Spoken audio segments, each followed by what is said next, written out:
नमस्कार.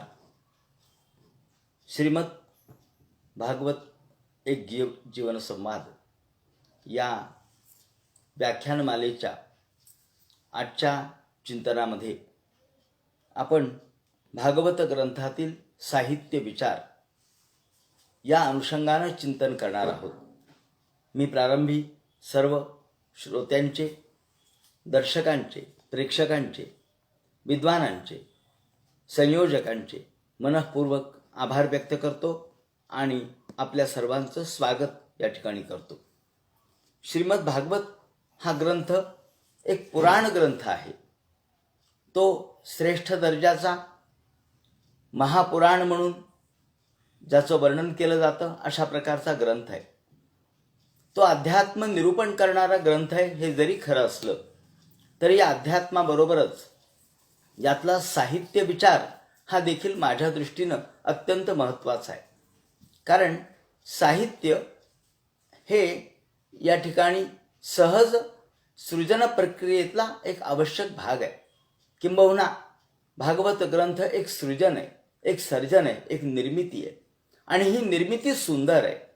त्यामुळं या भागवत ग्रंथाकडे एक साहित्य वाङ्मय या दृष्टीने आपण सहजपणाने बघू शकतो. एक ललित कृती म्हणून याकडे आपल्याला पाहता येऊ शकतं. भगवान व्यासांनी ज्या अलौकिक बुद्धी सामर्थ्यानं हा ग्रंथ निर्माण केला, ज्या व्यासांसाठी आपण वैशारदी मती असणारे व्यास म्हणतो. हे वैशारदी म्हणजे विशारद युक्त, अर्थात प्रसव पावणारी बुद्धी, प्रसव पावणारी प्रतिभाशक्ती आणि प्रतिभाशक्तीचं वर्णनच नवनवोन्मेषशालिनी प्रज्ञा असं केलेलं आहे. त्यामुळं ही प्रसव धर्मिणी, प्रसवशालिनी असणारी त्यांची प्रतिभाशक्ती यामध्ये प्रगटते. आणि या दृष्टीने वैशारदी हा शब्द दुसऱ्याही अर्थाने आपल्या लक्षात येईल. तो म्हणजे शारदा, अर्थात जी सरस्वती आहे ती शारदा आहे. आणि शारदा यालाच विशारदा असा एक या ठिकाणी आपण विशेष रूपाने हा शब्द प्रगट करू शकतो. जी विशेष बुद्धिमत्ता आहे, विशेष ज्ञान क्षमता आहे, किंवा सारस्वत ज्या शब्दाने हा अर्थ आपण व्यक्त करू शकतो की सरस्वतीचं ज्ञान अर्थात विद्या. या विद्येचा आविष्कार या ग्रंथामध्ये कसा झालेला आहे. त्याचबरोबर विशारदी किंवा वैशारदी या शब्दाचा आणखी एक अर्थ असा की माऊलींनी शारदीयेचे चंद्रकळे माझी अमृतकण कोवळे ते वेचिती मनमोवाळे चकोर तलगे असं म्हटलंय. इथे शारदीयेचे चंद्रकळे असा शब्द आहे. म्हणजे शरद ऋतूमधली चंद्रकला, शरद ऋतूमधलं चांदणं. इथे वैशारदी मती या शब्दाने शरद ऋतू हाही व्यक्त झालेला आहे. कारण शरद ऋतू हा कसा आहे तर तो निरोगी असतो. शरद ऋतू हा प्रसन्न असतो. या ठिकाणी ज्या शरद ऋतूमध्ये पावसाळ्यातील आकाशातील जो मळभ आहे तो नष्ट झालेला आहे आणि स्वच्छ अशा प्रकारची पारदर्शी जी बुद्धी आहे तीच वैशारदी मती म्हणून आपण गौरवू शकतो. म्हणून वैशारदी शब्दाने अनेक अर्थ व्यक्त झालेले आहेत. माऊलींनी वाचे बरवे कवित्व, कवित्वी रसिकत्व, रसिकत्वी परतत्व स्पर्शू जैसा अशा प्रकारची एक भूमिका या ठिकाणी प्रगट केलेली आहे. हीच वाचे बरवे कवित्व. वाचेमध्ये, भाषेमध्ये कवित्व असावं. कवित्वी बरवे रसिकत्व. कवित्वामध्ये रसिकत्व श्रेष्ठ आहे आणि रसिकत्वाला देखील परतत्वाचा जर स्पर्श झाला तर तो खऱ्या अर्थानं ब्रह्मानंद सहोदर आहे. आणि म्हणून भागवत ग्रंथही असाच आहे. जो भागवत ग्रंथ कवित्वाला परतत्वाचा स्पर्श घडवून देणारा हा ग्रंथ आहे. म्हणून पदे पदे नवम नवम असं वर्णन भागवतकारांनी केलेलं आहे की या प्रत्येक पदामध्ये नवीनता आढळते, नाविन्य आढळतं. प्रत्येक पद, प्रत्येक शब्द हा आपल्याला नवीन वाटतो. म्हणजे तो शिळा वाटत नाही. भागवत ग्रंथ हा कितीही वेळेला ऐका, कितीही वेळेला वाचा, तो आपल्याला शिळा होत नाही, तो कंटाळा येत नाही. त्याचं कारण काय? तो कंटाळा न येण्याचं, शिळ न होण्याचं कारण म्हणजे त्यामध्ये असलेली प्रसन्नता, त्यामध्ये असलेली प्रगल्भता, त्यामध्ये असलेली नवोन्मेषशालिनी अशा प्रकारची शक्ती जी नवीन नवीन अर्थ प्रदान करते. आज एक अर्थ कळाला तर उद्या आणखी वेगळा अर्थ कळतो. हे जे अर्थाची अनेक वलय या ठिकाणी निर्माण होतात, ही वलय निर्माण करण्याची क्षमता भागवतात आहे. आणि म्हणून भागवत ग्रंथ हा कसा आहे तर तो नवीन अशा प्रकारच्या आविष्कार संपन्न अशा पातळीवरचा आहे. नवीनता, प्रत्येक शब्दामध्ये असलेली नादमधुरता, प्रत्येक शब्दामध्ये असलेली अर्थक्षमता ही नवीनतेने प्रगट होते. माऊलींनी एका ठिकाणी म्हटलंय की जैसे का रूप तुझे नित्य नूतन देखीजे. हे गीता तत्व कसं आहे हे सांगताना चमत्कारुनी असा शब्द वापरलाय की शंकर मोठ्या अलौकिकपणाने म्हणतात. पार्वती म्हणते की तुम्ही ह्या गीता तत्वामध्ये एवढं तल्लीन का आहात. याचं वर्णन करताना शंकराने उत्तर दिले की जैसे का रूप तुझे नित्य नूतन देखीजे.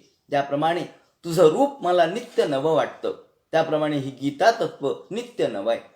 गीता तत्व जसं नित्य नवं आहे तसं भागवत तत्व देखील नित्य नवं आहे. आणि ते नित्य नवं असल्यामुळंच ते शिळं होत नाही, तिथे कंटाळा येत नाही, ते जुनं वाटत नाही. नवीन नवीन अर्थ आपल्या बुद्धीला या ठिकाणी प्रगटतो. तिथे भावाचा फुल्लोरा होतो जाये मतीवरी अशा प्रकारची अवस्था इथेही प्राप्त होते. आपण प्रत्येक शब्द नव्या अर्थाने आपल्या लक्षात येऊ लागतो. आणि म्हणून या शब्दामध्ये असलेलं सामर्थ्य जर आपण ध्यानात घेतलं तर भावुका हा, भुवी भावुका हा असा शब्द या ठिकाणी सुरुवातीलाच आलेला आहे. आपण याचं चिंतन आता करणारच आहोत.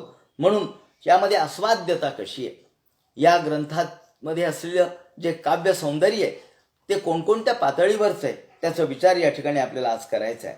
म्हणून नाथांनी जेव्हा ग्रंथ लेखन केलं तेव्हा त्यांनी ग्रंथाचा उद्देश, लेखनाचा उद्देश सांगत असताना सर्व लोकांना, सर्व श्रोतृवृंदांना हा ग्रंथ सारखाच प्रिय व्हावा अशी भूमिका व्यक्त करताना म्हटलंय, ज्ञानी निवती परमार्थ बोधे. ज्ञानी लोक परमार्थाच्या बोधाने तृप्त होतात.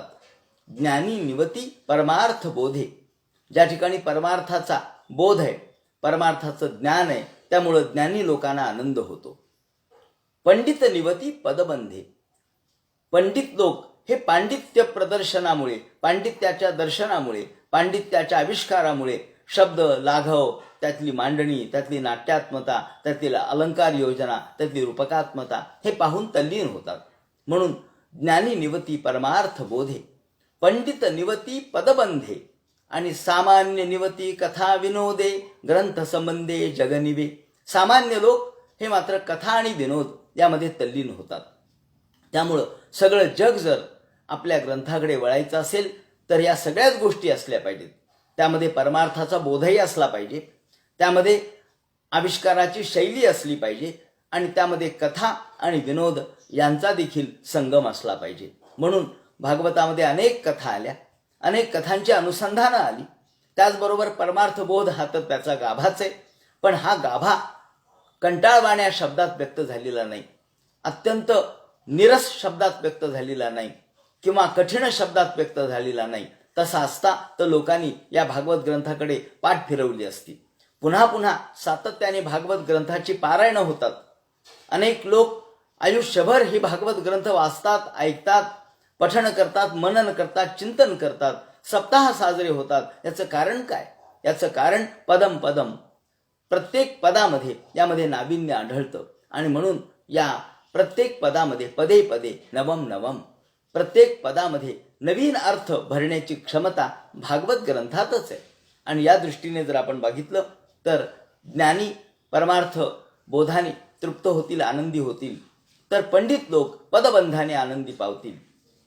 या अशा दृष्टिकोनातून व्यास महर्षींनी सुद्धा ही भागवताची रचना केली. म्हणून या भागवत ग्रंथाच्या साहित्य विचाराचा आपल्याला आज परामर्श घ्यायचा आहे. श्रीमद भागवत ग्रंथात सुरुवातीलाच हे भागवत म्हणजे वेदरूपी वृक्षाला आलेलं फळ आहे असं म्हटलंय. हे म्हणण्याचं कारण असं आहे की वेद हा कठीण आहे, वेद हा अवघड आहे, त्याची भाषा अवघड आहे, त्याचं व्याकरण अवघड आहे. आणि त्यामुळं या वेदरूपी वृक्षाला आलेलं फळ मात्र सुरस आहे, अत्यंत रसपूर्ण आहे.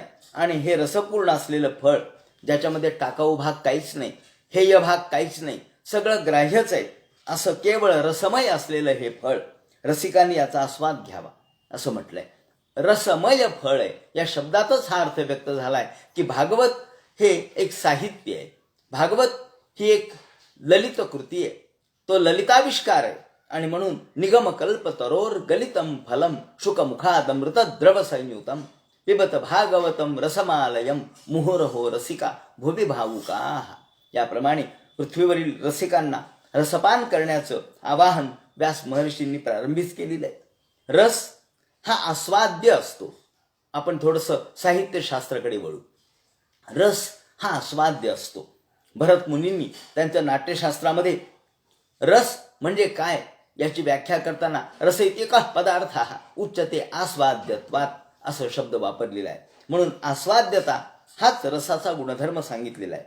म्हणून आस्वाद्यता हा रसाचा गुणधर्म आहे. रस आस्वाद्य म्हणजे काय? रस आस्वाद्य याचा शब्दाचा अर्थ असा की रसाचा आस्वाद घेता येतो. अर्थात आस्वाद पातळीवर आपण रसानुभूती घेऊ शकतो, रसानुभव घेऊ शकतो. ही रसानुभूती मग ती सगळ्या प्रकारचे रस प्राचीन कालापासून आपण नवरस प्रधानता मानलेली आहे. आणि म्हणून नाट्यशास्त्रामध्ये भरत मुनींनी ज्या रसाचं वर्णन केलंय आणि जो रसिक याचंही वर्णन केलंय. भावयंती इति भावा, या ठिकाणी भुवि भावुका. भावुक म्हणजे काय? भाव म्हणजे काय?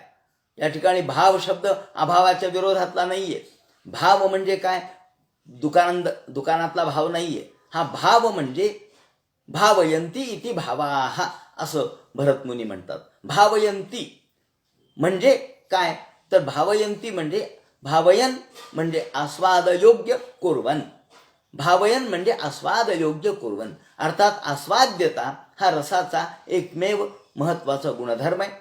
केवळ रस हा आस्वाद्यच असतो, तो आस्वादमय असतो. आणि म्हणून जो भाव ज्याच्या जवळ आहे, जो भावद्रव ज्याच्या मन हे भावाने द्रवित होतं, तोच आस्वाद्यतेच्या पातळीवर पोहोचू शकतो. म्हणून ते म्हणतात की जो भाव तो भावला पाहिजे, तो आस्वाद पातळीवर गेला पाहिजे, तोच भावच रसपूर्ण होतो. या दृष्टीने विचार करता भाव हाच रसपूर्ण होतो.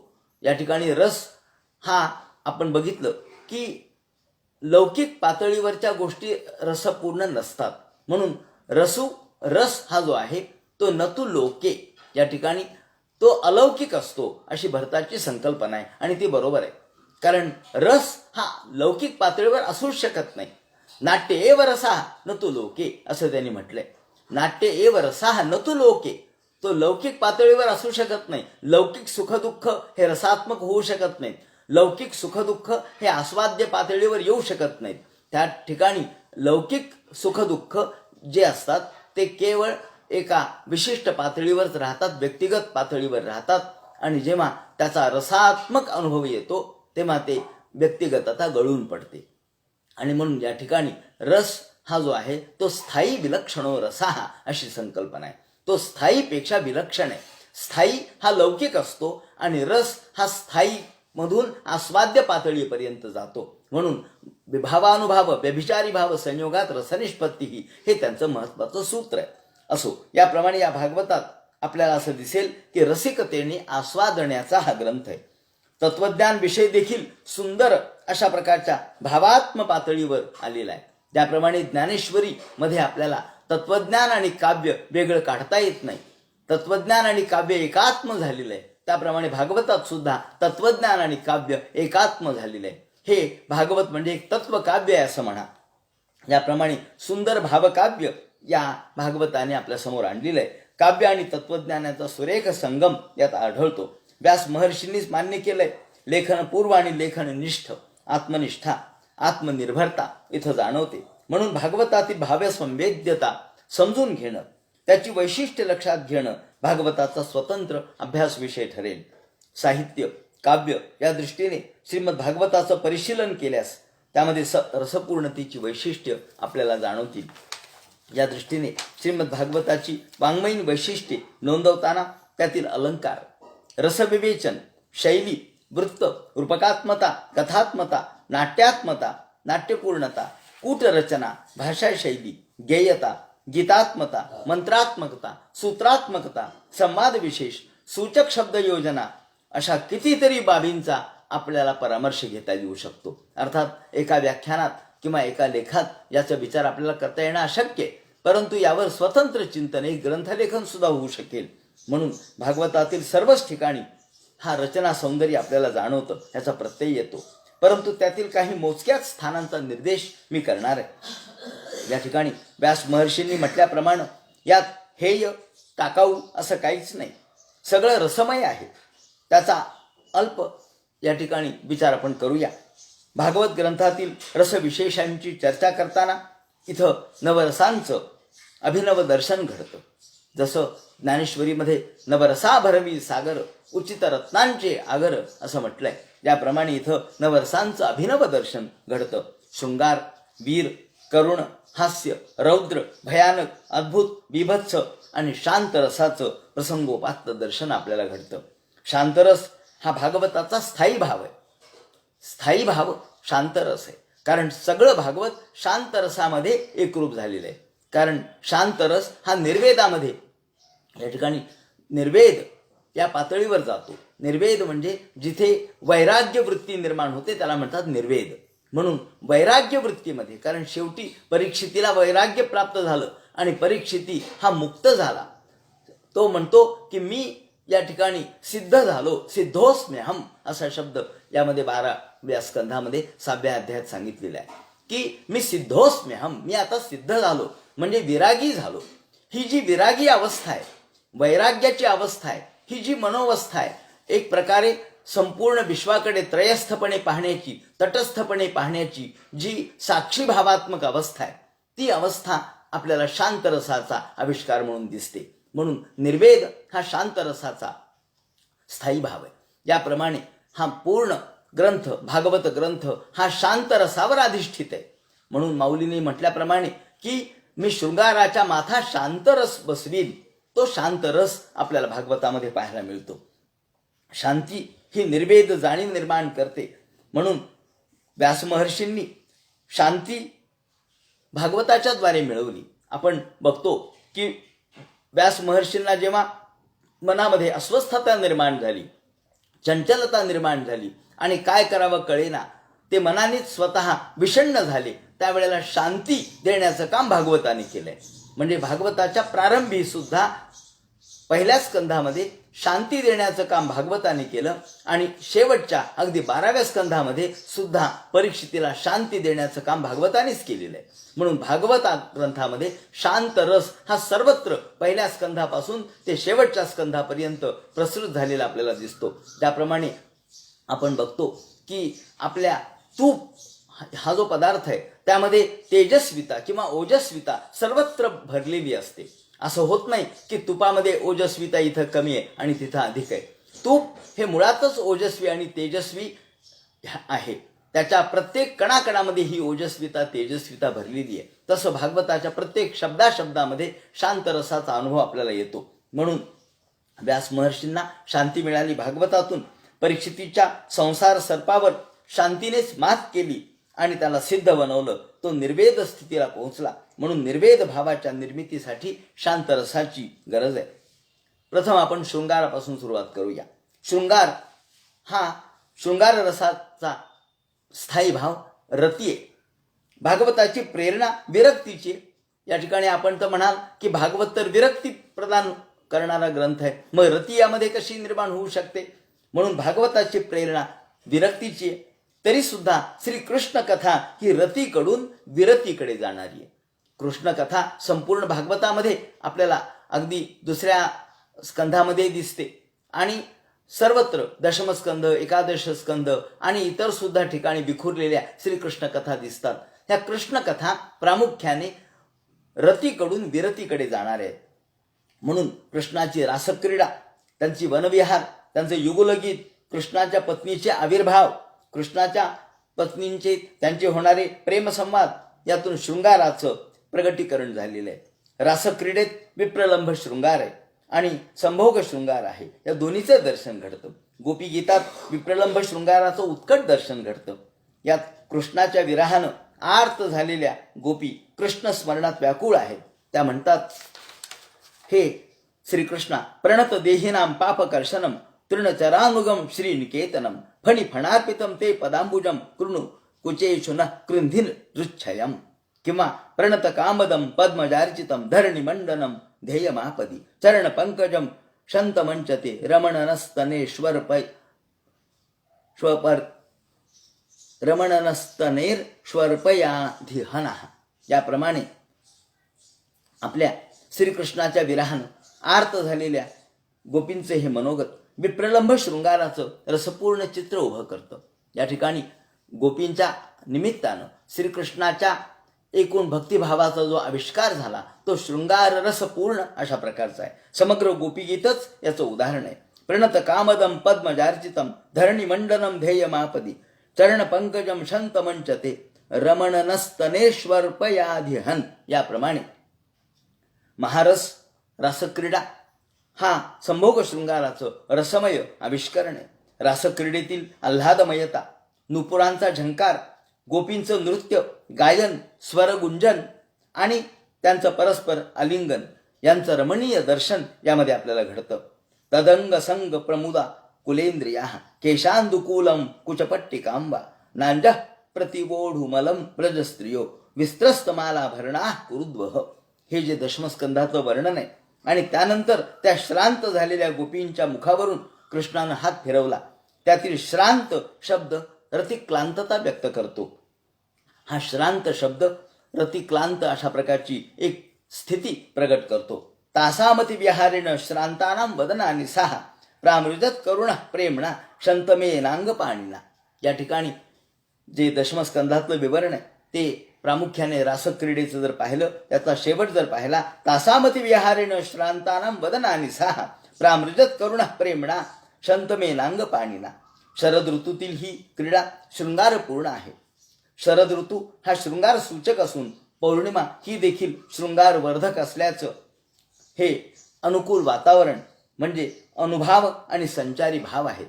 म्हणजे एकतर पौर्णिमा आहे आणि त्याचप्रमाणे रात्र आहे. ही पौर्णिमा आणि रात्र हे वातावरण अनुभाव आणि संचारी भाव, विभावानुभाव व्यभिचारी भाव संयोगात रस निष्पत्ती असं म्हटलेलं आहे भरतानी. त्यामुळे हे अनुभाव आणि संचारी भाव आहेत.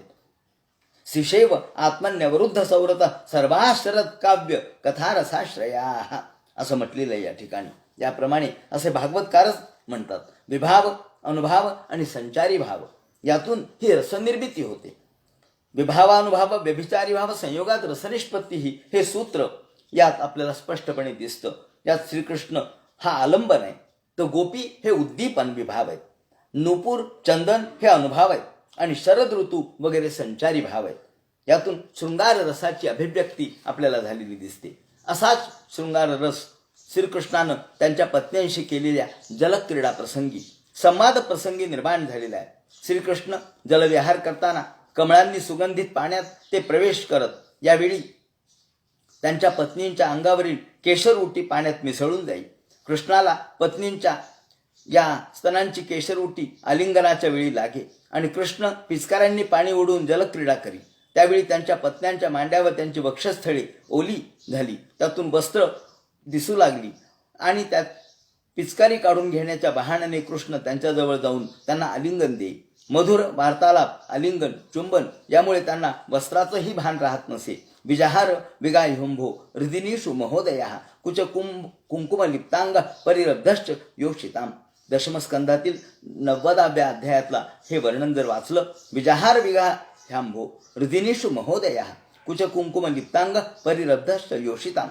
तसंच कृष्णस्तुतत स्तन विसज्जित कुंकुमस्त्रक क्रीडाभिषंग दूत कुंतल वृंद बंधा सिंचन मुहुर युवतीभे प्रतिविक्षिप्य मानो रेमे करेणुभिरे पती परिता. रेमे करेणुभिरेभ पते परिता अशा प्रकारचं वर्णन येतं. तसंच कृष्णाची सकाळीच झोप मोडू नये म्हणून स्त्रिया कोंबड्यांच्या आरवण्याला मनातून कशा शिव्या शाप देत होत्या त्याचं वर्णन आपल्याला दशमस्कंधातील 90व्या अध्यायात दिसतं.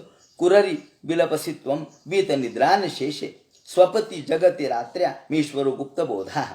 याचं वर्णन शृंगाराचं उदाहरण आहे. रुक्मिणीशी केलेला हास्यविनोद हे तर नर्मशृंगाराचं दर्शन घडवतं. दशमस्कंदातल्या 60व्या अध्यायामध्ये हे वर्णन आपल्याला दिसतं 10 ते 58 एवढ्या श्लोकामध्ये. आणि शेवटी मात्र भागवतकार म्हणतात एवं सौरत समलापैर भगवान जगदीश्वर. हा सौरत समलाप आहे. एवं सौरत समलापैर भगवान जगदीश्वर स्वरतो रमया रे मे नरलोक विडंबनम.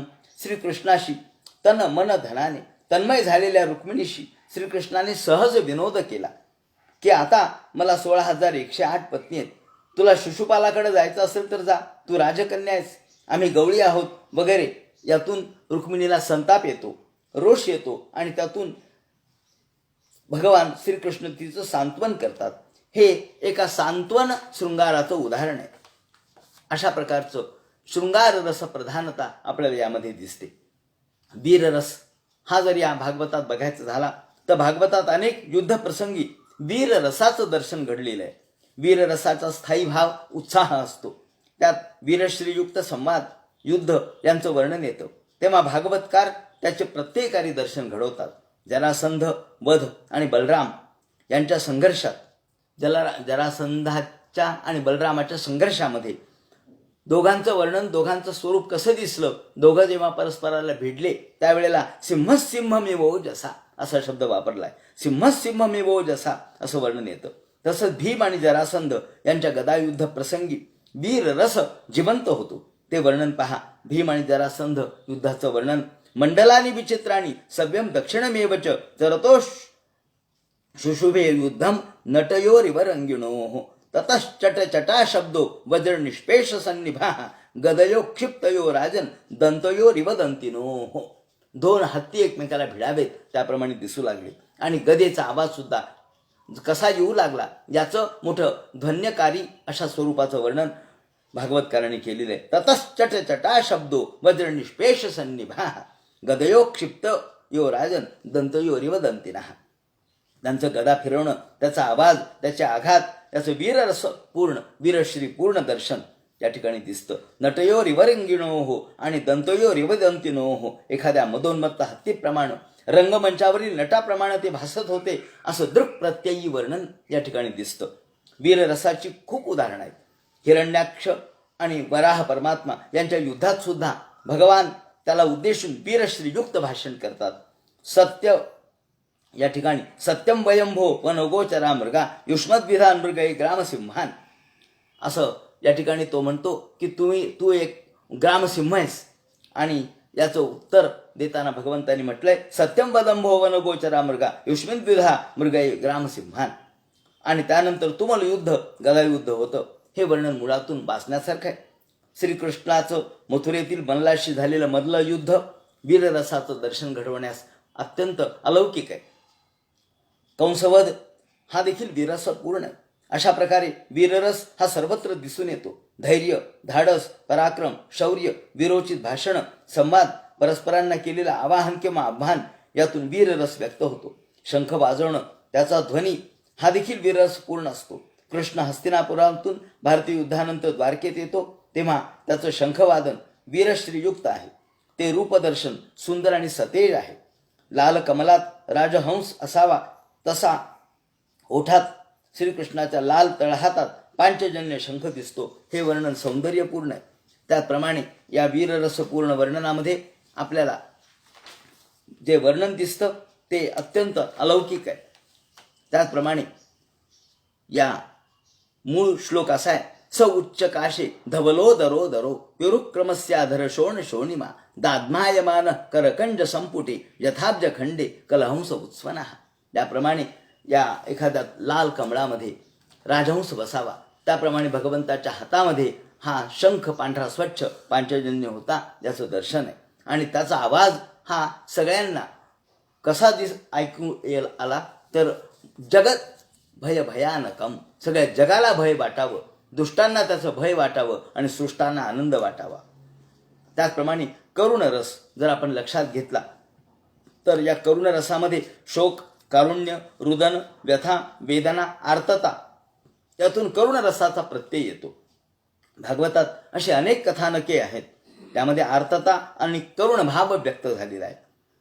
हा भाव कुंतीच्या प्रार्थनेतून व्यक्त होतो. कुंतीनं आयुष्यभर अपरिमित दुःख सहन केलं. शेवटी सुद्धा उत्तरेच्या गर्भावर अश्वत्थामा ब्रह्मास्त्र फेकतो त्यावेळी ती व्याकुळ होते आणि कृष्ण उत्तरेला आणि तिच्या गर्भाला वाचवतात तेव्हा कुंती कृष्णाला एकच मागणं मागते. ती म्हणते, विपदा संतुन शाश्वत तत्र तत्र जगद्गुरो भवतो दर्शनम यस्या पुनर्भवदर्शनम. हे देवा, माझ्यावर नेहमी आपत्ती येत राहावी, पण त्या विपत्तीनंतर तुझं दर्शन मात्र मला घडावं. विपदा संतुन शाश्वत, सतत मला विपदा म्हणजे दुःख मला सतत यावं. तत्र तत्र जगद्गुरो, पण भवतो दर्शनम यस्या पुनर्भवदर्शनम, पण त्या दुःखाच्या प्रसंगी दुःखाच्या शेवटी तुझं जर दर्शन घडणार असेल, तुझा साक्षात्कार होणार असेल, तर मला दुःख किती आलं तरी मला त्याची तमा नाही. तेव्हा तुझं दर्शन मात्र मला घडावं असं वरदान मला दे. ही कुंतीची प्रार्थना, ही मागणी जगात श्रेष्ठतम काव्य ठरावी अशा प्रकारची आहे, एवढी उच्च दर्जाची आहे. कारुण्याचा, करुणभावाचा हा सर्वश्रेष्ठ आविष्कार आहे. करुण रसाचा आविर्भाव गजेंद्राच्या कथेतही दिसतो. गजेंद्र आर्ततेने भगवंताची करुणा भागतो, कारण सर्व नातेवाईक, बंधुभाव, बांधव अखेर सोडून जातात आणि दुःखातून सोडवणारं कोणीच नसतं याची त्याला तीव्र जाणीव होते. आणि आता तो म्हणतो, देवा, तुझ्याशिवाय या दुःखातून मुक्त करणारा कोणीच नाही. मला या मगरीच्या पाशातून मुखातून तू मुक्त कर. शुकाचार्य म्हणतात, तम वीक्ष पीडित म्हणजे सहसावश तीर्य सग्राहमाशु सहसा कृपयो जहार ग्रहात विपाटित मुखादरिणा गजेंद्रम संपश्यताम हरिरमुमुच दुस्त्रियाणाम. 8व्या स्कंधामध्ये 3ऱ्या अध्यायात ही कथा आलेली आहे. गजेंद्राच्या आर्तवाणीनं भगवान प्रसन्न होतात आणि मगरीच्या जबड्यातून गजेंद्राला मुक्त करतात. ह्यात करुण रसाचा आविष्कार आपल्याला दिसतो. करुण रसाची आणखी एक सुंदर करुणरम्य कथा भागवतात आहे, ती उपनिषदातून घेतलेली आहे. ही अजिगर्ताची कथा आहे. एक ब्राह्मण हा वरुणाकडं पुत्रासाठी प्रार्थना करतो आणि तो पुत्र त्याला बळी देऊ अशा प्रकारचं वचन वरुणाला देतो. ब्राह्मणाला पुत्र होतो, पण बळी द्यायचा त्याचं तो टाळाटाळ करू लागतो.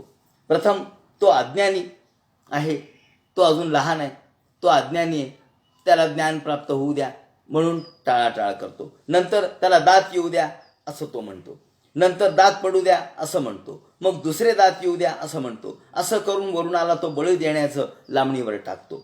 अखेर त्याला गावाबाहेर पाठवतो. शेवटी वरुण येतो तेव्हा हा मुलगा विश्वामित्र दत्तक घेऊन त्याला वरुणाचा मंत्र शिकवतात आणि ते ऐकून वरुण त्याला जीवदान देतो. विश्वामित्र त्याला आपल्या औरस पुत्राचा अधिकार देतो. ही समग्र कथाच. हा जो मुलगा आहे तो अजिगर्त नावाच्या गरीब ब्राह्मणाचा तो विकत घेतो. म्हणजे अजिगर्त ब्राह्मण सुद्धा हा मुलगा पैशासाठी विकत देतो आणि या मुलाची एक वस्तू म्हणून विक्री होते. इथे आपल्याला ही करुणता दिसते आणि विश्वामित्र त्याला या दुःखातून वाचवतो. म्हणून एक समग्र कथा, गरीब ब्राह्मण, त्याने पुत्राची विक्री करणं, त्याचा मृत्यूचं भय, अशा करुण वातावरणाने युक्त 9व्या स्कंधामध्ये ही कथा येते. हास्य आणि रौद्र हा रस भागवतामध्ये कसा आहे त्याचं एक थोडक्यात आपण दर्शन घडू. भागवतात हास्य रसाचे अनेक प्रसंग आहेत.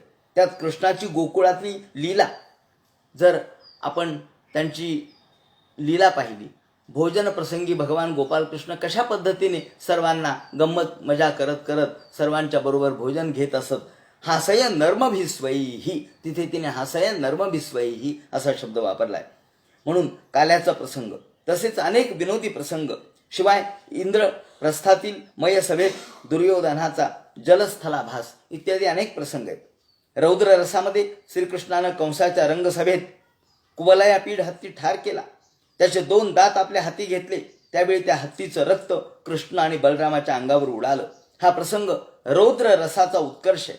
तसेच भयानक रसाचा प्रसंग देखील भागवतात वर्णिलेले आहेत. देवासुर संग्रामात, इंद्रवृत्त संग्रामात भयानकता दिसते. तर नृसिंहानं हिरण्यकश्यपूला ठार करून त्याचे कातडे अंगावर धारण करणं, रक्त हाताला माखलेलं वर्णन बीभत्स रसाचं उदाहरण आहे. ते आपल्याला स्कंध 7 मध्ये दिसतं. असृग्लम वाक्तारुण केसराननो यथांत्रमाली विपटत्यया हरिही असं बीभत्स वर्णन यामध्ये येतं. तसंच परशुरामाने केलेल्या क्षत्रिय वधानंतरचं बीभत्स वर्णन अत्यंत भयानक अशा स्वरूपाचं आहे आणि त्यांनी स्यमंत पंचक या ठिकाणी जे कुंड भरले रक्ताने ते वर्णन. तसंच यशोदेला कृष्णाने दाखवलेलं विश्वरूप, अक्रूराला कृष्णानं यमुना नदी दाखवलेलं वैकुंठ विष्णू दर्शन, गोकुळातील लोकांना कृष्णाने घडवलेलं वैकुंठ दर्शन, हे सगळं अद्भुत रसाचं उदाहरण आहे. अशा प्रकारे नवरसांचं आकर्षक दर्शन भागवतातून घडतं. शांतरस तर या सर्वाचा स्थायी भाव आहे. भागवत ग्रंथ शांतरसातच अखेर समाप्त होतो. अंबरीश राजा सुदर्शन चक्राला शांत करतात, तो शांतरस होय. शांतरसातून निर्वेदाची अभिव्यक्ती होते. परीक्षित अखेरीस प्रपंचातून मुक्त होतो आणि तो शांतरसच आहे. सिद्धोस्म्यहम ही त्याची आत्मप्रत्ययात्मक जाणीव आहे. शैलीचा विचार जर केला, भागवत ग्रंथ अत्यंत प्रवाही शैलीत रचला गेलेला आहे. घटना प्रसंगानुसार त्यांची शैली बदलते. विविध प्रसंगातील रसानुकूल शैली हे त्याचं वैशिष्ट्य आहे. अत्यंत प्रसन्न शैलीत असल्यानं पदे पदे नवम नवम असा प्रत्यय येत राहतो. दरवेळेला नवीनच अनुभूती ही रचना देते. प्रारंभीचा गायत्री मंत्र आणि शेवटी गायत्री मंत्र, म्हणजे भागवत ग्रंथाची सुरुवात गायत्री मंत्राने आणि शेवट देखील गायत्री मंत्राने, आणि मध्ये वृत्रासुराची कथा आहे. यामुळे याला मंत्रात्मकता प्राप्त झाली. भागवत म्हणजे मंत्रोपनिषद आहे.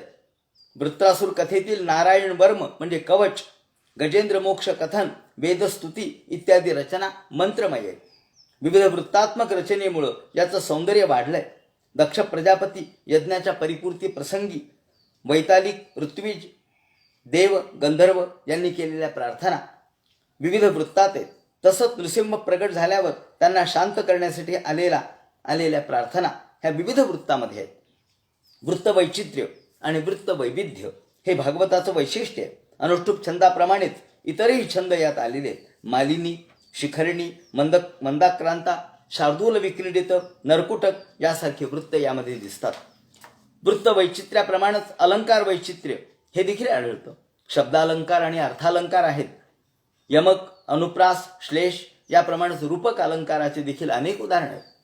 दशमस्कंधातील एक पूर्ण अध्यायच आपण जर 20वा अध्याय पाहिला दशमस्कंधातला, तर तो पूर्ण रूपक अलंकाराचं परिपूर्ण उदाहरण, त्याला आपण सांगरूपक असं म्हणू. असे सांगरूपकाचे अनेक उदाहरणं मला सांगता येतील. नाट्यात्मता, भागवत ग्रंथ हा नाट्यपूर्ण ग्रंथ आहे. यामध्ये नाट्यात्मता आहे. नाट्य म्हणजे संवाद नाट्य आहे. यामध्ये संघर्षाचे अनेक प्रसंग आहेत आणि ही संघर्षाचे प्रसंग नाट्यपूर्ण पद्धतीने सादर करण्यामध्ये भागवतकार यशस्वी झालेले आहेत. नाट्यात्मता ही कशी दिसते तर श्रीकृष्ण कंस सभेत गेल्यावर, मी एकच उदाहरण या ठिकाणी देतो की श्रीकृष्ण जेव्हा कंसाच्या सभेमध्ये प्रवेश करतो आणि तो मल्लाच्या समोर उभा राहतो, या वेळेला सगळे गोकुळवासी त्याला पाहतायत. मथुरेतले सगळे मथुरेतले जन, स्त्रिया आहेत, पुरुष आहेत, वृद्ध आहेत, ज्ञानी आहेत, राजे आहेत, हे सगळे कृष्णाकडे आणि बलराम दादाकडे पाहतायत.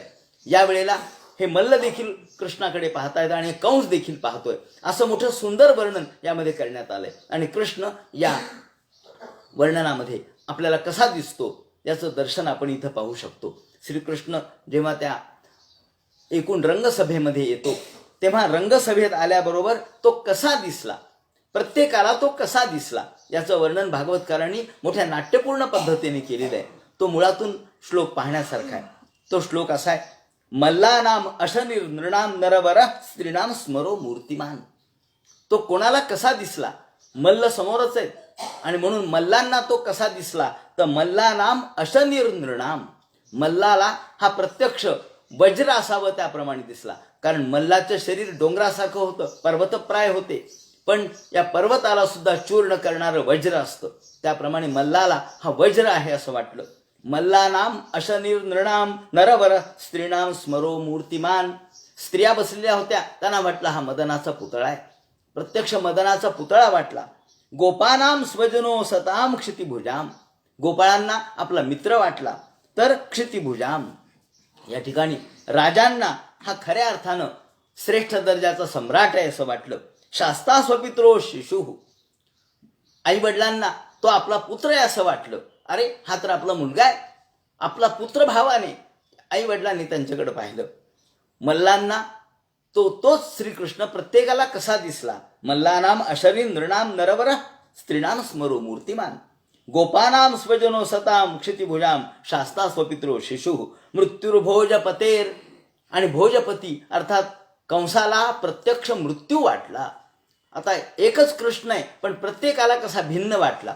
या ठिकाणी ज्याला आपण कॅलिडोस्कोप असं म्हणतो, कॅलिडोस्कोप जसा असतो कोण वेगवेगळ्या अँगलमधून आपल्याला त्याचं वेगवेगळं रूप दिसतं, कॅलिडोस्कोपचं त्याचे रंग भिन्न भिन्न दिसतात. त्याप्रमाणे वेगवेगळ्या अँगलमधून वेगवेगळ्या दिग्दर्शक स्वरूपाच्या पद्धतीतून किंवा वेगवेगळ्या दृष्टीतून श्रीकृष्ण कसा दिसला, प्रत्येकाच्या दृष्टिकोनाचा फरक कसा आहे. म्हणून मल्लानाम अशनिर्नृणाम नरवर स्त्रीणाम स्मरो मूर्तिमान गोपानाम स्वजनो सताम क्षितिभुजाम शास्ता स्वपित्रो शिशु मृत्युर्भोजपतेर विराड विदुषाम. मोठे विदुष अर्थात मोठे मोठे ज्ञानी त्या ठिकाणी बसले होते. त्यांना हा प्रत्यक्ष विराट पुरुष वाटला. आणि तत्वम परम योगिनाम, योगी लोकांना हे तर परम तत्व आहे असं लक्षात आलं की हा प्रत्यक्ष ईश्वर आहे.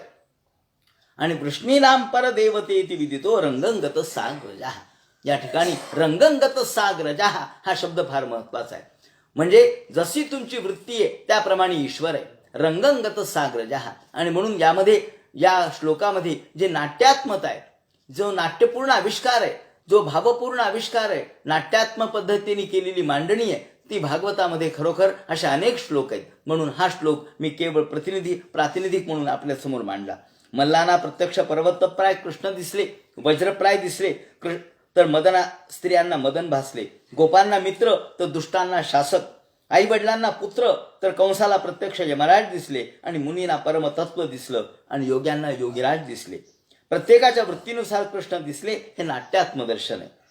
त्याचप्रमाणे भागवतामध्ये कूट भाषा ही देखील अनेक ठिकाणी आलेली आहे. म्हणजे कूट भाषा म्हणजे काय, ज्याला आपण वाचिक कूट किंवा भाषिक कूट असं म्हणतो. म्हणजे हे देखील एक साहित्याचं वैशिष्ट्य आहे. भाषिक अशा प्रकारचं कूट, वाचिक कूट ज्याला आज आपण प्रहेलिका किंवा काही कोडं घालणं म्हणतो, हे देखील भाषेचं एक वैशिष्ट्यच आहे. लालित्य रूप किंवा ललित आविष्काराचं वैशिष्ट्य आहे. अशा प्रकारचं जे वाचिक कूट आहे, वेदापासून हे वाचिक कूट आलेलं आहे. वेदामध्ये चतुर्भिष्ट नावाचं वाचिक कूट आलेलं आहे. तर अशा प्रकारे त्या शब्दामध्ये एक गूढता, शब्दामध्ये काहीतरी दडले, ज्याला आपण काहीतरी दडवायचं आणि काहीतरी दाखवायचं, म्हणजे याला कूट असं म्हणतात. ज्याला आपण प्रहेलिका असंही म्हणतो. हे लोकसाहित्यातला भाग आहे थोडासा. तो अशा प्रकारची एक लालित्यपूर्ण भाषिक किंवा वाचिक कूटात्मक रचना भागवतामध्ये आलेली आहे. आणि ही पाहिल्यानंतर असं लक्षात येतं की भागवतकारांनी किती वेगवेगळ्या पद्धतीने आपल्या लेखनाचं या ठिकाणी आविष्कार केलेला आहे. गद्यवर्णनं सुद्धा पाहण्यासारखी आहेत, गद्यभाषा देखील पाहण्यासारखी आहे, आणि या गद्यामध्ये सुद्धा सौंदर्य कसं आहे त्याचा सुद्धा स्वतंत्र विचार करता येईल. यानंतर कूटभाषेचा जर विचार केला तर कथात्मता, नाट्यात्मता, काव्यात्मता. कथात्मता तर सगळीकडेच आहे, कारण कथा अनेक आलेल्या आहेत. नाट्यात्मता आपण पाहिली, काव्यात्मता पाहिली, हे तर आहेच आहे, पण त्याबरोबर गूढ कुटात्म भाषा देखील भागवतामध्ये आहे. नारद हर्यश्वांना उपदेश करून परमार्थ मार्गाला लावतात. हे या ठिकाणी आपल्याला लक्षात येईल की नारद आणि हर्यश्व नावाचे जे 10,000 मुलं होते, हे यांना परमार्थ मार्गाला लावलं. आणि त्यानंतर त्यावेळी त्यांना कूट प्रश्न विचारलेले हे आपल्याला 6व्या स्कंधामध्ये पाहायला मिळतं. 6व्या स्कंधातील 5व्या अध्यायामध्ये याचं विवरण आलेलं आहे. याप्रमाणे कूट प्रश्न विचारतात. आता हे कूट प्रश्न मोठे मजेशीर आहेत, गमतीदार आहेत. ज्या कूट प्रश्नामधून हे भाषिक कूट आपल्या लक्षात येईल किंवा वाचिक कूट आपल्या लक्षात येईल. त्यांनी प्रश्न विचारलाय की तुम्हाला त्यांच्या वडिलांनी सांगितलेलं असतं की प्रजा उत्पन्न करा. तेव्हा याला नारद विरोध करतात आणि नारद म्हणतात की नाही, तुम्ही परमार्थ केला पाहिजे, तुम्ही प्रवृत्तीपर नव्हे तर निवृत्तीपर झालं पाहिजे. आणि म्हणून या निवृत्तीपरतेसाठी त्यांनी काही प्रश्न उपस्थित केलेले आहेत. ते म्हणतात, नारद प्रश्न विचारतात की दोन्ही देशांना वाहणारी नदी कोणती. मोठे महत्त्वपूर्ण प्रश्न आहेत हे प्रश्न इतके लक्षात ठेवण्यासारखे आहेत की नारदाने विचारलं की या प्रश्नाची मला उत्तरं द्या आणि मग तुम्ही पुढे जा. जसं आपण एखाद्या कथेत बघतो त्याप्रमाणेच नारदाने विचारलं की तुम्ही या प्रश्नाची उत्तरं द्या आणि पुढे जा, नाही तर मग तुमच्या जीवनाला काय अर्थ की मसत कर्मभेर भवेत. असं पुन्हा पुन्हा या ठिकाणी वर्णन येतं की मसत कर्मभेर भवेत.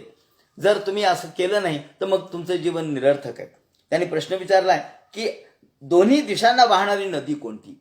नदीम उभयतो वाहम, अशी कोणती नदी आहे की जी दोन्ही बाजूनी वाहते? म्हणजे आता नदी तर एकाच बाजूनी वाहते, दिशा एकच असते नदीची, दोन्ही बाजूनी वाहणारी नदी कोणती? नदीम उभयतो वाहम असा शब्द विचारलाय, असा प्रश्न विचारलाय. हे मोठ्या बुचकळ्यात पडतात, अशी कोणती नदी असते हो? त्याचप्रमाणे असं कोणतं राज्य आहे की जिथे एकच पुंशली स्त्री राहते, जिथे कोणीच नाही राहत, एकच स्त्री राहते आणि ती पुंशली आहे? असं कोणतं घर आहे जे 25 तत्वांनी बनलेलं आहे? असं कोणतं घर आहे जे 25 तत्वांनी बनलंय? याला वाचिक कूट असं म्हणतात. भागवताचं पुस्तक म्हणते जिथे असं कोणतं घर जे 25 तत्वांनी बनलंय, याला वाचकूट किंवा वाचिक कूट असं आपण म्हणतो, कोड असं म्हणतो. अशी कुटात्मरचना भागवतामध्ये. आणि ही जर कुटात्मरचना आपण लक्षात घेतली, असे अनेक प्रश्न त्यांनी विचारलेले, आणि हे प्रश्न लक्षात घेतल्यानंतर या प्रश्नाच्या अनुसार मग हे बुचकळ्यात पडतं की अशा प्रकारची ही मनाची, बुद्धीची जाणीव या ठिकाणी विकसित करणारी ही अनेक प्रश्न प्रामुख्याने आपल्याला दिसतात. ते 7व्या स्कंधातल्या 5व्या अध्यायामध्ये आपण ते या ठिकाणी मुळातून बघू. 7व्या स्कंधातला 5वा अध्याय मी आपल्यासमोर ठेवतो आणि त्यातलं 6 ते 9 या निमित्ताने आपण याचं चिंतन थोडंसं करूया. म्हणजे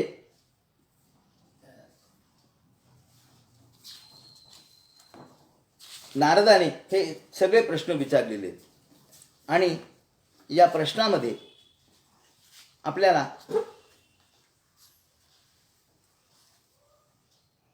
भूक्षेत्रम जीव संज्ञम यदनादि निजबंधनम अदृष्ट्वा तस्य निर्वाणम किमसत कर्मभिर्भवे. नारद पुन्हा पुन्हा म्हणतात की असा एक एवेश्वर स्तुर्यो भगवान स्वाश्रय परहा तमदृष्ट्वा भयम पुंस किमसत कर्मभिर्भवे.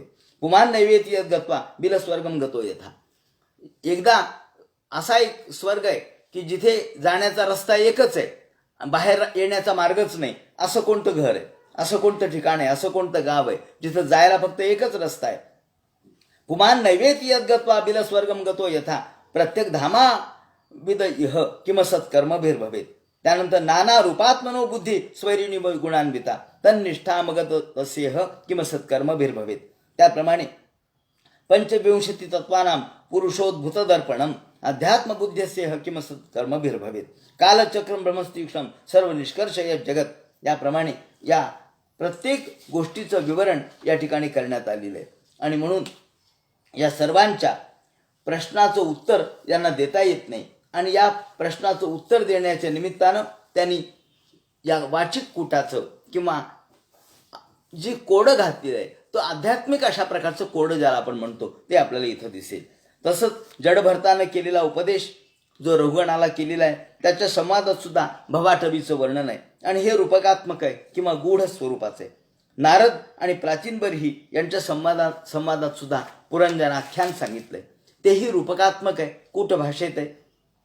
ही जर बारकाईने आपण लक्षात घेतलं की कूटभाषा किंवा ज्याला आपण या भाषिक कूट कुठे कुठे आलेलं आहे, त्याचप्रमाणे रूपकात्मता कुठे कुठे आलेली आहे, सांगरूपकात्मता कुठे कुठे आलेली आहे, तर आपल्याला इथे दिसेल की जडभरताच्या कथेमध्ये, भवाटवीच्या कथेमध्ये ही रूपकात्मता आहे, पुरंजनाच्या कथेमध्ये ही रूपकात्मता आहे, आणि हे पूर्ण रूपक ज्याला आपण सांगरूपक असं म्हणतो, याप्रमाणे हे रूपक सुद्धा कूटभाषेत आलेलं आहे. यानंतर गेयतेचा जर विचार केला तर भागवतातील अनेक रचना गीतात्मक आहेत. त्यात युगलगीत आहे, गोपीगीत आहे, भिक्षुगीत आहे, गर्भस्तुती आहे, भीष्मकृत स्तुती आहे, कुंती स्तुती आहे, अशी गीतात्मा आणि स्तुतीपद रचना यामध्ये आहे. त्यातील गेयता, तात्विकता पाहण्यासारखी आहे. वेदस्तुतीची परिभाषा अत्यंत कठीण आहे, दीर्घ सामासिक आहे, आणि त्याचबरोबर ही दीर्घ आणि सामासिक असणारी पण सुलभ आणि सुटसुटीत अशी देखील शैली आहे. म्हणजे दोन्ही प्रकारच्या शैली भागवतामध्ये पाहायला मिळतात, जे दीर्घ सामासिक आणि अत्यंत गूढ, अत्यंत कठीण, अवघड अशा प्रकारची रचना, आणि सुलभ सुटसुटीत अशा प्रकारची रचना ही देखील पाहायला मिळते. म्हणून सुलभ सुटसुटीत ते दीर्घ समासयुक्त कठीण शैली अशी विविध पूर्णता रचना, वैविध्यपूर्ण रचना भागवतात आढळते. तसंच गद्यशैलीत सुद्धा एक भारदस्तपणा आहे. पूर्ण पंचमस्कंद जो आहे तो गद्यशैलीतला आहे. त्या गद्यशैलीमध्ये सुद्धा एवढी भारदस्तता आहे, एवढा भारदस्तपणा आहे आणि एवढी या शैलीमध्ये एक वाचा किंवा भाषेच्या दृष्टीने इतकं सौंदर्य भरलेलं आहे की त्या गद्य रचना सुद्धा मोठ्या सुंदर वाटतात. पूर्ण पंचमस्कंद हा गद्य शैलीत आहे. तसेच शब्दातील सूचकता, मंत्रात्मकता उल्लेखनीय आहे. ही मंत्रात्मकता जर लक्षात घेतली तर फक्त एकच उदाहरण देतो या मंत्रात्मकतेचं. जेव्हा आपल्या वृत्रासुर कथेमध्ये प्रश्न विचारलाय या परीक्षितानं की अहो या ठिकाणी हवन करण्यात आलं किंवा जो यज्ञ करण्यात आला अभिचार विधीने, तो इंद्राला मारणारा पुत्र जन्माला यावा अशा प्रकारची इच्छा धरून हा यज्ञ करण्यात आला. मग इंद्राला मारणारा पुत्र जन्माला यायच्या ऐवजी इंद्राच्या हातून तो कस काय मारला गेला, असं जेव्हा प्रश्न विचारला तेव्हा त्याचं उत्तर त्यांनी असं दिलेलं आहे की इंद्र शत्रोर विवर्धस्व. या ठिकाणी त्यांनी जो अभिचार विधीने जे मंत्र म्हटले तर इंद्र शत्रोर विवर्धस्व, इथे इंद्र शत्रोर विवर्धस्व यामध्ये इंद्र शात्रो विवर्धस्व असं न म्हणता इंद्र शत्रो विवर्धस्व असं म्हटलं गेलं. म्हणजे या ठिकाणी उच्चारातला फरक झाला. अर्थात इंद्र ज्याचा शत्रू आहे असा तू वाढ. म्हणजे इंद्र ज्याचा शत्रू आहे, शत्रू म्हणजे मारक असा अर्थ होतो. शत्रू म्हणजे नुसता विरोधक नाही, तर शत्रू म्हणजे मारक. तर इंद्र ज्याचा शत्रू आहे म्हणजे इंद्र ज्याला मारक आहे असा पुत्र त्यामुळे जन्माला आला. म्हणून या ठिकाणी विभक्ती प्रत्यय बदलले, अर्थात यामध्ये समास बदलला आणि समास बदलल्यामुळं, समासाचा अर्थ बदलल्यामुळं या ठिकाणी उच्चारातली चूक इंद्राला मारणाऱ्या पुत्राऐवजी इंद्राकडून मारला जाणारा पुत्र या अर्थाने परिवर्तित झाली असं भागवतकाराने सांगितलंय. यानंतर प्रसाद गुणाचा विचार जर केला, भागवत ग्रंथ हा एक प्रासादिक पारमार्थिक ग्रंथ आहे, पण तरी सुद्धा वाङ्मयीन दृष्टीनं त्याचं सामर्थ्य अलौकिक आहे. त्यातील प्रत्येक पद हे नवा नवा अर्थ आपल्याला देत असतं आणि म्हणून पदे पदे नवम नवम किंवा पदे पदे तत् विपदान्न तेषाम असं या ठिकाणी म्हटलंय. प्रत्येक पद हे विपदा नष्ट करणार आहे, दुःख नष्ट करणार आहे असं म्हटलं जातं. तसंच सवाग विसर्गो जनताग संप्लवो यस्मिन प्रतिश्लोक मबद्धवत्यपि नामान्यनंतान यशोंकितान यत शृण्वंती गायंती गृणंती साधवा. या शब्दामध्ये आपल्याला असं दिसेल की यात उच्चारापेक्षा भक्तिभावाला महत्त्व दिलेलं आहे. भक्तीशिवाय ज्ञान अर्थहीन मानलेलं आहे, व्यर्थ मानलेलं आहे. म्हणून या ठिकाणी ते म्हणतात की भक्तीशिवाय ज्ञान निरर्थक आहे. न शोभते ज्ञान मलन निरंजनम. याप्रमाणे नैष्कर्म्यमाप्यच्युत भाववर्जितम न शोभते ज्ञानमलम निरंजनम. ही भूमिका असल्यानं भागवत ग्रंथ केवळ वाङ्मयीन नाही तर तो जीवन सार्थकी लावणारा, जीवनार्थ प्रदान करणारा श्रेष्ठ ग्रंथ ठरलाय. ही प्रसाद शैली, मुक्त आणि प्रसन्न शैली. प्रसाद शब्दाचा अर्थ प्रसाद देणारी तर आहेच आहे, पण प्रसाद म्हणजे प्रसन्नता. प्रसादोस्तु प्रसन्नता. प्रसाद म्हणजे प्रसन्नता. ही प्रसन्न शैली, सहजता ही देखील भागवताचं वैशिष्ट्य आहे. अगदी सहज आपण बोलावं, संवाद साधावेत त्याप्रमाणे भागवतकारांनी ही सहज रचना केली आणि म्हणून भागवत या ग्रंथामध्ये जी सहजता आपल्याला दिसते, जी शैली दिसते, त्या शैलीमध्ये मनोदर्शनाचे देखील कितीतरी उदाहरणं आपल्याला देता येतील. यामध्ये भागवत ग्रंथांनी अनेक मानवाचं मन किंवा माणसाच्या मनाचा शोध लावला, मनाचा शोध घेतला आणि या मनाचं सूक्ष्म मनोदर्शन घडवलं. मन हे अत्यंत आवेगी आहे, ते वश करणं दुरापास्त आहे. मन 11वं इंद्रिय आहे, ते व्यवहाराला कारक आहे आणि प्रेरक आहे. मनावरच संसार आणि परमार्थ अवलंबून आहे. म्हणून मन हेच पापपुण्यात्मक आहे, ते जबाबदार आहे. म्हणून मनानं केलेले पापकर्म हेच खरे या ठिकाणी द्योतक आहेत, तेच खऱ्या अर्थानं घातक आहेत. म्हणून मनः कृतं कृतं राजन न शरीर कृतं कृतं असं या ठिकाणी आपल्याला दिसतं. देहाच्या द्वारे होणाऱ्या या कृतीतून केलेल्या कर्मापेक्षा मनानं केलेलं कर्म हे या ठिकाणी जास्त आपल्याला बंधनकारक ठरतं असं म्हटलंय. म्हणून मन एव मनुष्याणाम कारणं बंधमोक्षयोः अशा भाषेमध्ये याचं विवरण आपल्याला दिसतं. माणसाचा बंध म्हणजे सांसारिकता आणि मोक्ष म्हणजे मुक्ती, याला केवळ मन कारणीभूत आहे. मनावरच प्रपंच आणि मोक्षही अवलंबून आहे. मानवी मन अत्यंत चंचल आहे. योग प्रक्रियेद्वारे मनाला स्थिर करण्याचा प्रयत्न इथे येतो. इथे योगाची सुद्धा परिभाषा आपल्याला दिसते. भगवद्गीतेत सुद्धा अर्जुन म्हणतो, चंचलम ही मनः कृष्ण प्रमाथी बलवत दृढम. याप्रमाणे इथे देखील चंचल मनाचा आविष्कार आहे. त्याचप्रमाणे यजुर्वेदात मनाची जी गती सांगितली आहे, त्याची जी अनिवार्यता व्यक्त केली आहे, त्याचं जे दर्शन या ठिकाणी घडवलं आहे.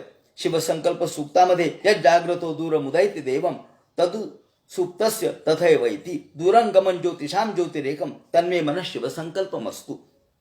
त्याप्रमाणे सुषारथी रश्वातिव यन मनुष्यान्ने नियतेभि शुचिर्वाजिन इवा हृत्प्रतिष्ठम यदजिरम जबिष्ठम तन्मे मनः शिवसंकल्पमस्तु. हे जे आपल्याला सूक्त दिसतं, शिवसंकल्प सूक्त, या शिवसंकल्प सूक्ताचा आविष्कार या भागवतामध्ये अनेक ठिकाणी आपल्याला दिसतो. कारण भागवतकारांनी या मनाचं वर्णन करताना धनुष्य या ठिकाणी ओंकाराचं एक रूपक केलेलं आहे. ते मोठं पाहण्यासारखं आहे. त्यांनी असं म्हटलंय की ओंकार हे याचं रूपक आहे. ओंकार म्हणजे धनुष्य आहे. आपल्याला सप्तमस्कंधात शेवटी याचं वर्णन आपल्याला दिसतं. या ठिकाणी सप्तमस्कंधाच्या 14व्या अध्यायामध्ये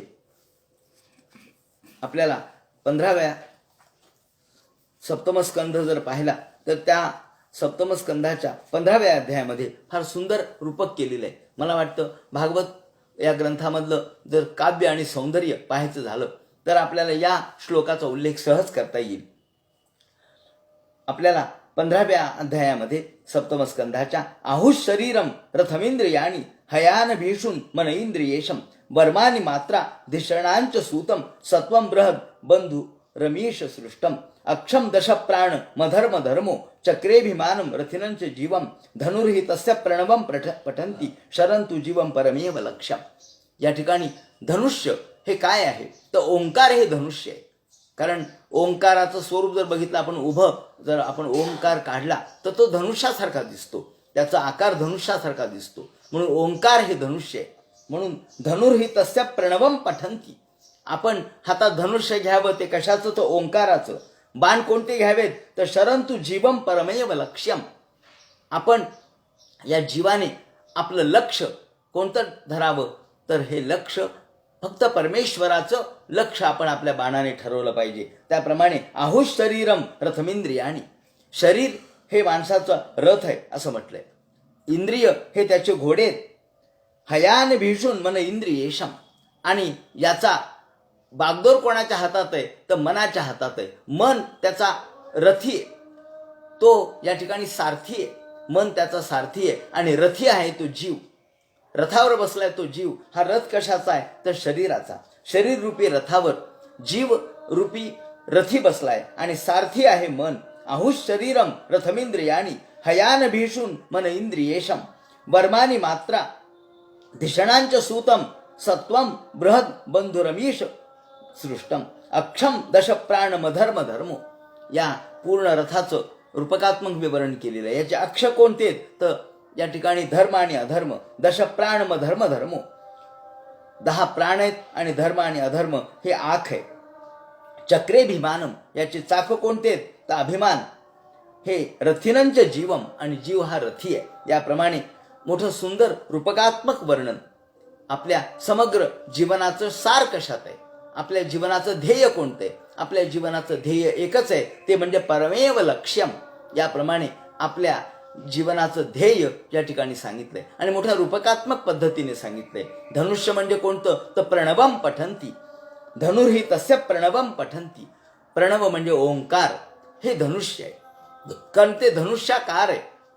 त्यामुळं याप्रमाणे आपल्या समग्र भागवत ग्रंथामधून अनेक ठिकाणी रूपकांचा आविष्कार आपल्याला झालेला दिसतो. मनाचा संदर्भ या ठिकाणी मुद्दाम घेतला कारण मन हे अत्यंत महत्त्वाचं आहे. मानवी मन जर या ठिकाणी स्वैर असेल अर्थात सारथ्याने कुणीकडे घोडे नेले तर माणसाचं जीवन निरर्थकतेकडे जाईल, ते खड्ड्यात पडेल. म्हणून त्यांनी मनावर नियंत्रण न मिळाल्यामुळं तो कसा दुःख भोगतो याचं वर्णन आपल्याला कंजूष असणाऱ्या ब्राह्मणाच्या कथेमध्ये पाहायला मिळतं. या मन हे कल्याणकारक आणि संकल्पयुक्त कसं असावं ते सांगितलं कृष्णाने उद्धवाला. आणि हे सांगताना एका कवडी चुंबक असणाऱ्या कंजूष असणाऱ्या कदरयू ब्राह्मणाची कथा सांगितली. स्वतःजवळ साठवलेला पैसा तो खर्चत नाही, मात्र एके दिवशी त्याचा मेहुणा सर्व पैसा खर्चून त्याला घरून हाकलून देतो. तेव्हा त्याला पश्चाताप होतो. त्यावेळी 15 अनर्थ कसे पैशापासून घडतात हे सांगितलंय. आणि मनावर नियंत्रण न मिळाल्यामुळं मी कसा दुःखी झालो हे या ठिकाणी कथन केलेलं आहे. मनोवशेन्ये हे भवंस्म देवा मनष्ट नान्यस्य वशम समेती भीष्मो हि देव सहसा सहियान युंजात वशे तम सहि देव देवा. याप्रमाणे 11व्या स्कंधात आपल्याला वर्णन दिसलं. मन अत्यंत दुर्धर आहे, ते अजिंक्य आहे. त्याच्या अनियंत्रितपणामुळं माणसाला दुःख भोगावं लागतं. मन दुर्जय आहे. माणसं मनात कल्पित देहालाच मी म्हणजे आत्मन मानतात, समजतात. त्यामुळं ते विवेकापासून दूर जातात. मनाचं स्वरूप सांगताना मन हेच दुःखाचं मूळ आहे. ते कदरयूच्या चिंतनातून मांडलंय. मन हे ईश्वरापासून निर्माण झालं म्हणून तन मनोसृजत असा उल्लेख येतो. हे मन स्वच्छ, शुद्ध, पारदर्शी असेल तर ईश्वरापर्यंत जाऊ शकतं.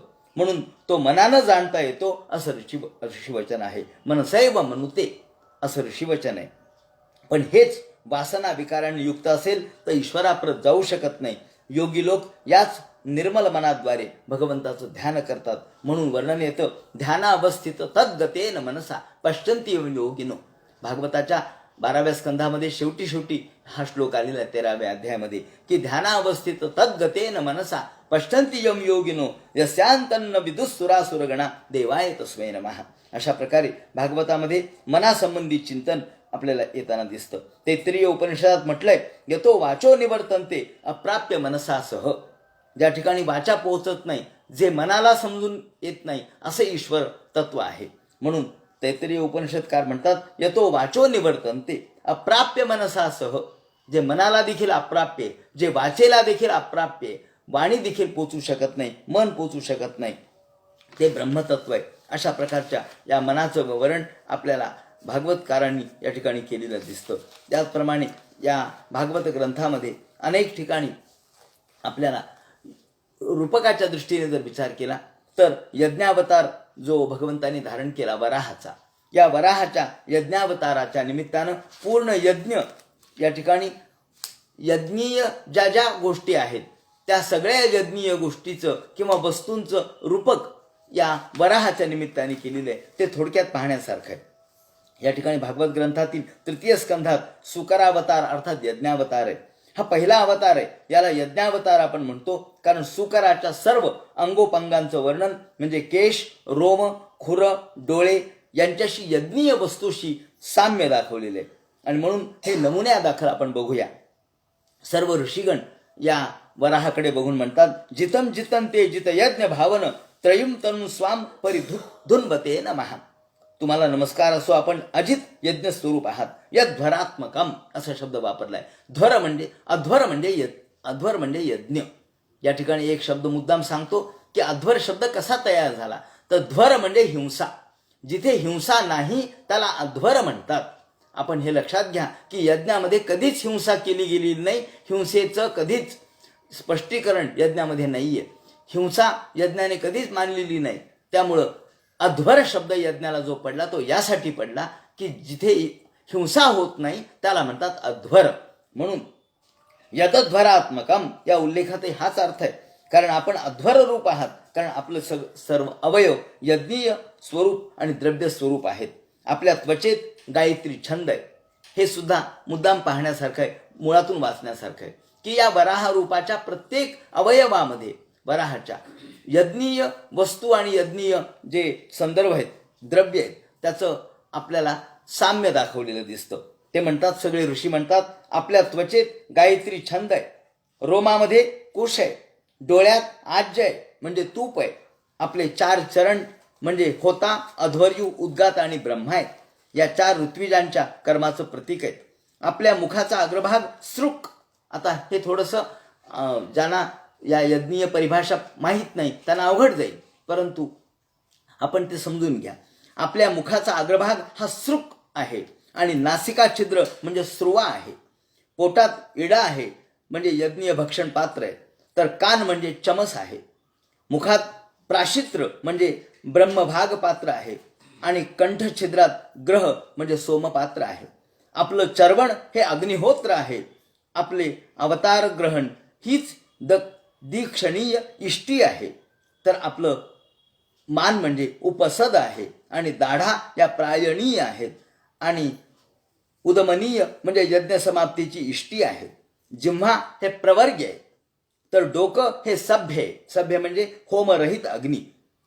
जिव्हा ही प्रवर्ग्य आहे तर डोकं हे सभ्य आहे आणि आवसथ्य आहे. प्राण चिती आहे तर वीर्य सोम आहे. आसन हे सवन आहे आणि 7 धातू हे अग्निष्टोम आहेत. अग्निष्टोम, अत्यग्निष्टोम, उक्थ, षोडशी, वाजपेय, अतिरात्र आणि अप्तोर्याम आहेत. या 7 संस्था आहेत. आपले 7 धातू म्हणजे या 7 संस्था. अग्निष्टोम, अत्यग्निष्टोम, उक्थ, षोडशी, वाजपेय, अतिरात्र आणि अप्तोर्याम या 7 संस्था आहेत. शरीरातील संधी हेच सत्र. तर मंत्र, तंत्र, द्रव्य, देवता, यज्ञ, कर्म हे सर्व आपलेच स्वरूप आहे. यज्ञ आणि क्रतू आपणच आणि मांसपेशी या यज्ञानुष्ठान रूप इष्टी आपल्या रूपात आहेत. वराह अवताराचं ऋषींनी केलेले हे वर्णन 3ऱ्या स्कंधामध्ये 13व्या अध्यायात 34व्या श्लोकामध्ये आपल्याला 34 ते 39 श्लोकामध्ये पाहायला मिळतं. आणि म्हणून हे आपण जर मुळातून पाहिलं की या 3य स्कंधामध्ये 13व्या अध्यायामध्ये आणि 34 पासूनच्या श्लोकामध्ये हे जे वर्णन या ठिकाणी केलेलं आहे ते जर बारकाईने वाचलं तर आपल्या लक्षात येईल की 34 ते 39 हे श्लोक जर पाहिले तर यामध्ये वर्णन केलेलं आहे की तुम्ही कसे आहात. संस्थापयेनाम जगताम सतस्थुषाम लोकाय पत्नीमसि मातरम पिता विधेमचार्स्ये नमसा सह त्वया यस्याम स्वतेजोग्नी निवारणावधाः. याप्रमाणे एकूणच या सगळ्या वर्णनामध्ये स्रक्तुंड आसिस्रुव ईश नासयोर लिडोदरे चमसाः कर्णरंध्रे प्राशित्र मात्रे ग्रसने ग्रहस्तु ए चर्वणं ते भगवन्यग्निहोत्रम दीक्षानुजन्मोपसदः शिरोधरम त्वं प्रायणीयो दयनीय दंष्ट्राः जिह्वा प्रवर्ग्यस्तव शीर्षकं क्रतोः सभ्यावसथ्यं चितयो सवोहिते सोमस्तुरेतः सवनान्यवस्थिते संस्था विभेदास्तव देवधातवाः सत्राणि सर्वाणि शरीर संधिस्त्वं सर्व यज्ञक्रतु पृष्ठबंधनाः. नमो नमस्ते खिल मंत्र देवता द्रव्याय सर्वक्रतवे क्रियात्मने वैराग्य भक्त्यात्म जयानुभावित ज्ञानाय विद्या गुरवे नमो नमः. याप्रमाणे समग्र यज्ञ स्वरूप असणारं हे वर्णन या ठिकाणी आपल्याला दिसतं. हे मुळातून वाचण्यासारखं आहे. श्रीमद भागवताच्या पहिल्याच वराह अवतार कथेमध्ये यज्ञस्वरूपी ईश्वराचं दर्शन घडतं. छंदांशी असे त्वची बर्हि रोम स्वाजम दृशित्वंघ्रीषु चातुर्होत्रम किंवा स्रक्तुंड आसीस्त्रुव ईश नासयो रिडोदरे चमसाः कर्णरंध्रे प्राशित्रमासे ग्रसेने ग्रहास्तुते या चर्वणंते भगवन नग्निहोत्रम. याप्रमाणे हे वर्णन वराह परमात्म्याच्या समग्र अवयवात यज्ञीय वस्तू आणि यज्ञीय विशेष कसे आहेत याचं दर्शन भागवतकार घडवतात. हा यज्ञावतार असल्याचं सांगून नमो नमस्ते खिल मंत्र देवता द्रव्याय सर्वे कृतवे क्रियात्मने असं ऋषी म्हणतात की ही मंत्र देवता आहे आणि सर्व तुमच्या रूपामध्येच यज्ञ स्वरूप आहे. यज्ञाला हेच ऋषी जाणू शकतात. म्हणून ऋषीच्या मुखातून यज्ञावताराचं वर्णन केलेलं आहे. वराहाचे कान म्हणजे चमसपात्र, तर पाय म्हणजे ऋत्विज आणि डोळे म्हणजे आज्य असं म्हणणं अत्यंत सूचक आहे. कारण भगवंताचे डोळे हे कृपामय आहेत, स्निग्ध आहेत, भक्तासाठी स्नेहमय आहेत. म्हणून त्यांच्या डोळ्यात आज्य आहे हे म्हणणं सूचक अनेक अर्थ व्यक्त करणार आहे. आणि शेवटी डोळ्यांमध्ये आपल्याला तुपामधलं जे तेज आहे ते डोळ्यांना प्राप्त होतं. आणि आपण जेव्हा एखाद्या ठिकाणची प्राणप्रतिष्ठा करतो तेव्हा डोळ्यालाच तूप लावण्याची कल्पना आहे. कशामुळं? तर डोळ्यामध्ये प्राण असतात आणि हे तुपामध्ये जो तेज आहे ते डोळ्याला प्राप्त होत असतं. म्हणून ही तेजस्विता या प्राण रूपाने आपल्या शरीरामध्ये प्रवेश करावी. एखाद्या मूर्तीची प्राणप्रतिष्ठा आपण करतो किंवा लक्ष्मीची करतो किंवा गणेशाची करतो त्यावेळेला आपण डोळ्याला तूप लावण्याची पद्धत आहे. ती यातूनच यामधला अर्थ आपल्याला व्यक्त होईल. तूप हेही डोळ्यांसाठी कांतिकारक आहे, तेजकारक आहे आणि म्हणून तूप हे तेजोरूप असतं. तेज ओज हे तुपातून प्राप्त होतात. म्हणून स्वाजम दृशी असं म्हणण्यामध्ये सुद्धा खूप अर्थ दडलेला आहे. वराहाचं चरवण हेच अग्निहोत्र यज्ञ प्रतिष्ठा त्यातून सिद्ध होते. श्रीमद भागवताच्या अवतार कथनाच्या प्रारंभी वर्णन केलेला हा यज्ञावतार भागवत ग्रंथातील यज्ञ संदर्भ यातून आपल्या लक्षात येऊ शकतो. म्हणून या एकूणच भागवत ग्रंथामध्ये किती साहित्यिक दृष्टिकोनातून विचार केला, वाङ्मयीन दृष्टिकोनातून विचार केला तर अक्षर ब्रह्म कसं प्रगटलंय. हे अक्षर ब्रह्म अशेष माऊलींनी म्हटल्याप्रमाणे हे अक्षर ब्रह्म आहे आणि हे अक्षर ब्रह्मातून भगवंताचं परब्रह्म दर्शन शुकाचार्यांनी आणि व्यास महर्षींनी आपल्याला घडवलंय. म्हणजे अक्षराच्या माध्यमातून खऱ्या अर्थानं अक्षरत्वाकडे आपल्याला घेऊन गेलेले आहेत. वास्तविक अक्षर हे जरी क्षर होणारे असले तरी सुद्धा त्यातला अर्थ हा क्षर होणारा नाहीये.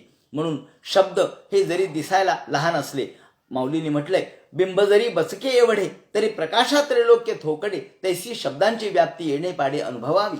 शब्द सुद्धा असाच असतो, दिसायला लहान असतो पण अर्थाच्या दृष्टीने व्यापक असतो. म्हणून भागवत ग्रंथामध्ये असलेली ही जी अक्षराच्या दृष्टिकोनातून केलेली मांडणी ती खरोखर अक्षर मांडणी आहे. आणि म्हणून व्यास महर्षी असो, शुकाचार्य असो, यांच्या भागवत कथनामध्ये साहित्य सहज प्रकटलं. मुद्दाम साहित्यिक म्हणून आपण एखादा कलात्मक ग्रंथ लिहायचा आहे किंवा ललित कृती निर्माण करायची आहे हा त्यांचा उद्देश नव्हता. सहजपणाने हे लालित्य त्यातून प्रगट झालं. का प्रगट झालं? लालित्य आणि साहित्य सहज का प्रगट झालं? तर त्यांच्या प्रासादिकतेमुळे, त्यांच्या परमार्थ निरूपणामध्येच एक प्रकारची नवीनता आहे, एक प्रकारची सूचकता आहे आणि या सूचकतेमध्येच खरे अर्थ प्रगट होतात. परोक्ष प्रिया इव हि देवाः असं वेदात म्हटलंय. म्हणजे साहित्यामध्ये सुद्धा परोक्षच असतं. या ठिकाणी साहित्य हेच खऱ्या अर्थानं परोक्ष अशा स्वरूपाचा आविष्कार असतं. कारण जे साहित्य व्यक्तिगतता विगलित जिथे होते, आपल्याला भरताचा सिद्धांत माहीत आहे की व्यक्तिगतता किंवा परमित प्रमातृत्व विगलित झाल्याशिवाय आपल्याला रसानुभूती येत नसते असं त्यांचं म्हणणं आहे. परिमित प्रमातृत्व म्हणजे व्यक्तिगतता. ही व्यक्तिगतता, व्यक्तिगत अशा प्रकारच्या सुखदुःखाच्या पलीकडे जेव्हा आपण जातो तेव्हाच खऱ्या अर्थानं आपल्याला रसप्राप्ती होते किंवा आपल्याला रसानुभूती येते. आणि म्हणून व्यक्तिगतता म्हणजेच परिमित प्रमातृत्व हे विगलित होतं आणि इथे परिमित प्रमातृत्व विगलित झाल्यामुळंच आपल्याला या भागवत ग्रंथामध्ये सुद्धा एका अलौकिक ब्रह्मानंद सहोदर असा आनंद या ठिकाणी प्राप्त होतो. हा आनंद खऱ्या अर्थाने ब्रह्मानंदाच्या बरोबरीच आहे, किंबहुना तो ब्रह्मानंदच आहे असं म्हटलं पाहिजे. नाद ब्रह्म मूर्तले गंगापया असळले पतिव्रते आली वृद्धाप्यका.